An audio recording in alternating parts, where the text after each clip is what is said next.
Olá, boa noite para você. Hoje é terça-feira, dia 26 de outubro. O Alterosa Alerta, a segunda edição, está no ar para toda a zona da Mata Mineira e para o Campo das Vertentes.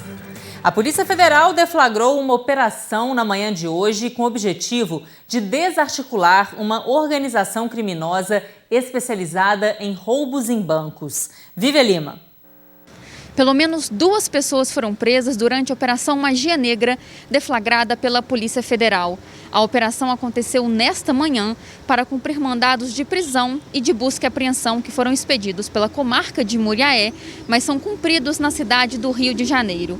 O objetivo dessa ação é desarticular uma organização criminosa especializada em roubo a bancos. Ainda de acordo com a polícia, essas investigações começaram em junho deste ano, depois que caixas eletrônicos foram explodidos em uma agência bancária na cidade de Pirapitinga.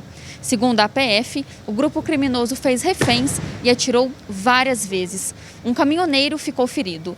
Depois da explosão, os criminosos fugiram em direção ao estado do Rio de Janeiro. Ainda de acordo com a Polícia Federal, entre os suspeitos foram identificados ex-militares com habilidade no manuseio de explosivos e ex-vigilantes, todos eles com antecedentes criminais. Eles podem responder, segundo a Polícia Federal, por roubo qualificado, integração à organização criminosa e lavagem de dinheiro. As penas somadas podem chegar a mais de 31 anos de prisão e multa. Você relembrou aí as imagens, dessa explosão a banco que teve em Pirapitinga em junho deste ano.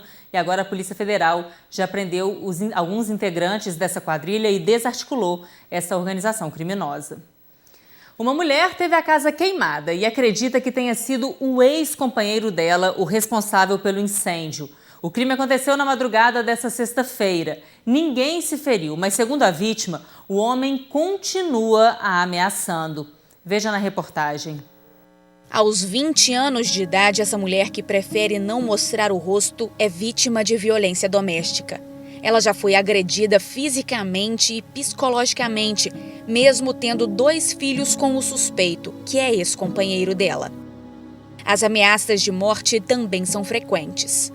E antigamente ele era mais tranquilo, ele começou a ficar agressivo depois que eu me envolvi com outra pessoa.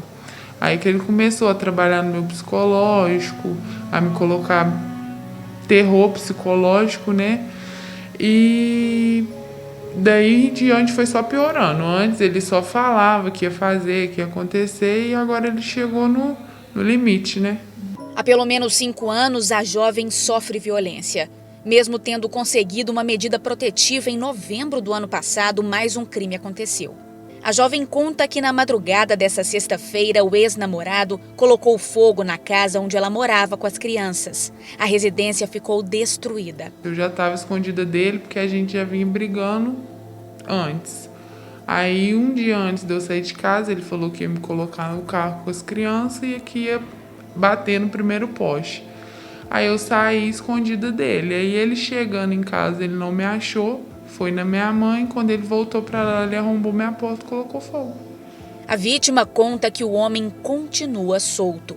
Ela teme pela segurança de toda a família. Eu tenho medida, eu tenho boletim de ocorrência, eu tenho tudo, mas ele continua ligando, continua mandando mensagem para minha mãe, indo lá na rua da minha mãe, entendeu? E eu quero alguma providência. E agora você está pedindo ajuda também porque vocês perderam tudo. Sim, a gente perdeu guarda-roupa, cômoda, televisão, geladeira, tudo. Roupa, fralda, lenço do meu filho que estava lá, tudo. E ele não pensou, nem às vezes na filha dele, nos filhos dele. Não pensou em ninguém. Pra ele, eu acho que só existe eu aqui, porque nem pelas meninas ele teve pena, Assim, ele não precisava ter feito o que fez com as coisas das crianças. 20 anos e já passando por tudo isso, Nós entramos em contato com a delegada responsável pela Delegacia da Mulher em Juiz de Fora, a doutora Alessandra Azalim. Em nota, ela informou que a medida protetiva a qual a nossa equipe teve acesso expirou, mas que foi expedida uma nova medida protetiva nesta segunda-feira para garantir a segurança da vítima. Ainda de acordo com a delegada, um inquérito foi instaurado para apurar os fatos e o caso vai ser investigado. 6 pessoas foram levadas para a delegacia por suspeita de tráfico de drogas em Juiz de Fora. 2 desses suspeitos são adolescentes. Essa operação aconteceu ontem nos bairros Santo Antônio e Nova Era. Segundo as investigações, os adolescentes estavam em um imóvel do bairro Nova Era, onde a droga seria vendida no Santo Antônio, onde ela era armazenada. Na manobra foram apreendidas 36 pedras de crack, 3 buchas de maconha, 17 munições de calibre 9 milímetros, além de balança de precisão, dinheiro e celulares. E olha só, com esse grupo, a polícia encontrou ainda bonés que estavam escrito Polícia Civil de Minas Gerais. Os 4 presos de 18, 24, 30 e 40 anos já estão no sistema prisional. Já os adolescentes prestaram depoimento na companhia de um responsável e foram liberados. E continuam soltos os 2 suspeitos de assaltarem funcionários de uma joalheria logo no início da manhã de ontem em Juiz de Fora. Os criminosos chegaram a atirar 2 vezes nas proximidades da galeria onde fica a loja e a rua estava movimentada. A ação dos bandidos causou desespero nos lojistas. A gente começou a escutar uma gritaria de uma mulher gritando, eu estava em atendimento, fui a primeira a terminar, fui para a porta. No chegar na porta, eu só vi o rapaz na porta, já com uma arma. Aí ele começou a ficar desesperado, ele virou, apontou a arma para o meu lado, aí eu gritei, aí as meninas vieram também, ele levantou a arma para o alto e começou a atirar. Aí depois disso a gente entrou todo mundo para a loja, entrou lá para dentro do quartinho e a gente só começou a chorar, só isso. O crime aconteceu nesta galeria que fica entre a rua Marechal Deodoro e a Avenida Getúlio Vargas, no centro de Juiz de Fora. As vítimas informaram que 2 homens entraram armados e anunciaram um assalto. De acordo com testemunhas, os suspeitos fugiram a pé e quando chegaram aqui no fim da galeria, atiraram ao menos 2 vezes. Ninguém se feriu. A ação foi rápida. O prejuízo estimado é de aproximadamente R$15 mil. Brincos, cordões e pulseiras de ouro foram levados. Um crime semelhante aconteceu no mesmo estabelecimento há 20 anos. Quando eu olhei para o lado, eu vi que tinha 2 rapazes, que um estava armado e que eles correram lá para fora e que deram um tiro e o menino saiu correndo atrás deles. Ao chegar na porta, ele estava muito desesperado. Aí quando ele olhou para frente, que ele viu muita gente, ele apontou a arma. No que ele apontou, ele foi para cima. Aí foi na hora que todo mundo dispersou que ele conseguiu sair. Na verdade, eu ouvi um tiro só. Eu vi ele atirando para cima.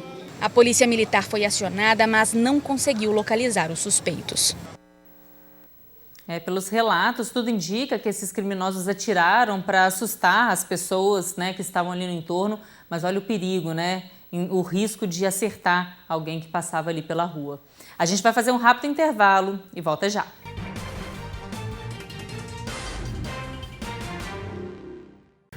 Voltar ou não para a escola de forma presencial? Quem convive com crianças e jovens em idade escolar deve estar se fazendo essa pergunta, né?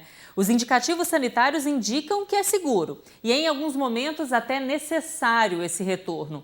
Mas a pandemia não afetou apenas a saúde física das pessoas, mas também a mental. Cada família vivenciou este momento de uma forma diferente. Algumas pessoas tiveram experiências doloridas e ainda têm receios de voltar ao convívio. Em Minas Gerais, o governo do estado divulgou um novo protocolo para atividades escolares em que orienta a volta às aulas presenciais em 100% a partir do dia 3 de novembro em todo o estado. Agora, aqui em Juiz de Fora, o Comitê de Acompanhamento Interinstitucional se reuniu na tarde de ontem e decidiu por manter o atual protocolo sanitário com retorno presencial híbrido. Vamos ver. Sabrina ainda não se sente segura para o retorno presencial das aulas. Ela é mãe do Caleb, que tem 9 anos e está no ensino fundamental 1. O menino tem asma e isso causa preocupação na família. Apesar de não estar dentro das comorbidades, é uma questão que a gente até retirou ele no início da pandemia, uma semana antes das aulas presenciais. E ainda é uma preocupação porque a doença é uma doença desconhecida, né? Você vê que cada pico que ela volta agredindo uma faixa etária de alguma forma diferente. Então, assim, é uma preocupação que a gente tem. A criança se adaptou ao ensino remoto e tem até uma confissão. Vou até falar a verdade, de vez em quando eu fecho a câmera e assisto a aula deitada. Por mais que na escola seja mais legal, né? Mas eu acho que isso eu não voltaria, porque na escola tá tendo muitas limitações e eu acho que eu não conseguiria ficar lá paciente. A decisão do governo de Minas Gerais de iniciar o retorno às aulas 100% presencialmente foi tomada na última sexta-feira pelo Centro de Operações de Emergência de Saúde. Segundo o Estado, a determinação foi possível devido à redução de casos de Covid-19 em associação com o avanço da vacina. A medida vale para escolas públicas e particulares em todo o Estado. Apenas crianças e adolescentes com condições de saúde de maior fragilidade à Covid-19 podem permanecer em atividades remotas, desde que apresentem prescrição médica.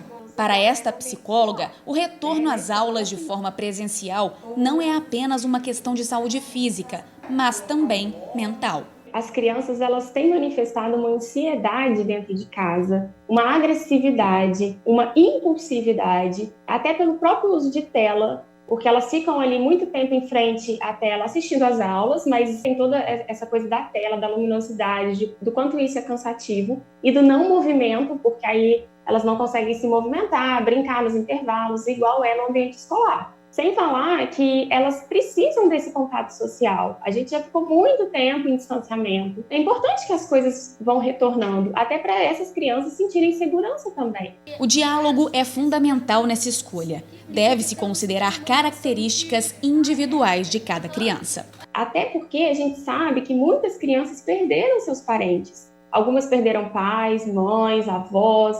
Não sei como que ficou na cabecinha de cada uma, mas pode sim ter desenvolvido traumas. E aí esse retorno fica mais difícil para elas. Ou até mesmo aquelas crianças que não perderam entes queridos, mas que tiveram coleguinhas que passaram por isso e que acompanharam o noticiário, elas podem ter esse medo. Então, forçar não é o caminho. A gente não deve forçar a criança para nada, nem para o retorno das aulas. Por meio de nota, a Secretaria de Estado de Saúde informou que os municípios têm autonomia para definir o retorno 100% presencial, considerando o cenário epidemiológico local. Juiz de Fora vai manter o protocolo sanitário atual, com retorno presencial, híbrido e facultativo. Os municípios de Muriaé e Ubá, na Zona da Mata, seguem as determinações do governo de Minas Gerais. Eu acho que isso é uma decisão que deveria caber aos pais, porque eu não me sinto segura ainda, as crianças ainda não estão vacinadas, apesar da escola ter toda a competência e capacidade de coordenar isso, eu acho que as crianças, em algum dado momento, eles são imprevisíveis, né? Então, assim, eu acho isso muito complicado, apesar de acreditar muito na importância da sociabilização. Até porque também, se a gente for contabilizar, não daria um mês de aula. Poderia aguardar esse fim de ano e iniciar normalmente no início do ano que vem. Cada família vivenciou e vivencia de uma forma diferente essa pandemia, né? Nada mais justo do que deixar as famílias escolherem. E é isso que o ensino híbrido permite, né? As famílias podem escolher ou pela volta presencial ou por ficar de forma remota, estudando de casa. Você está precisando trocar os pneus e fazer manutenção do seu carro? O Douglas, da Impacto Prime, está trazendo novidades incríveis e condições especiais para vocês. Olá a todos que estão assistindo Alterar os Alertas. Chegou agora Impacto Prime, a maior rede de centro automotivo do país. É isso aí, lojas amplas, profissionais qualificados, equipamento de última tecnologia para você trazer seu carro e sair daqui com segurança. Além de pneu, fazemos toda a manutenção preventiva. Amortecedor, suspensão, alinhamento, balanceamento, injeção eletrônica, higienização de ar-condicionado e o melhor, parcelamos tudo até em 10 vezes em todos os cartões de crédito. Então você está esperando o quê? Venha para cá, Avenida Brasil 2.100 ou pegue o telefone e ligue 0800 100 7575. E tem mais, você que faça a manutenção conosco, o nosso serviço é 1 ano de garantia e te dá o direito a mais 4 revisões gratuitas. Isso mesmo, você pode retornar mais 4 vezes no período de 1 ano que refazemos o serviço gratuitamente. Então tá esperando o quê? Pensou o pneu, pensou o impacto, vem! Ligue agora mesmo, faça o seu orçamento e se surpreenda. Pensou pneu, pensou impacto. A gente vai fazer mais um rápido intervalo e volta já já.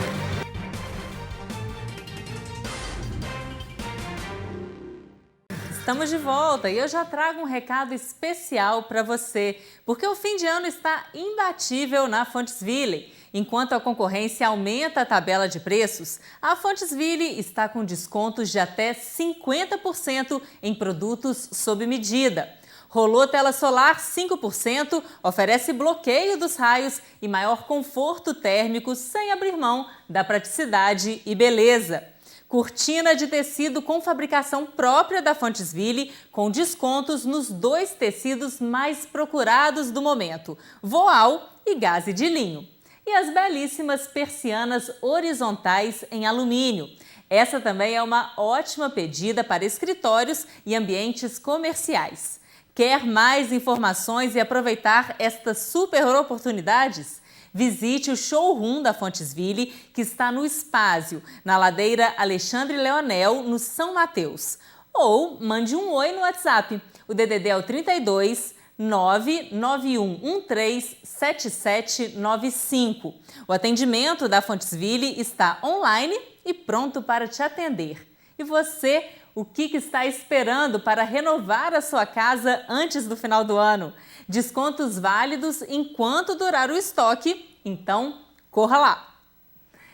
A Universidade Federal de Juiz de Fora possui um projeto de extensão da Faculdade de Medicina. É chamado Um Aperto de Mama, Cuidado Integral à Saúde da Mulher. Ele atende mulheres em situação de vulnerabilidade econômica a partir dos 15 anos de idade. Acompanha comigo. Aos 47 anos de idade, a Rose percebeu que, além de ajudar ao próximo, precisa olhar para si com mais amor.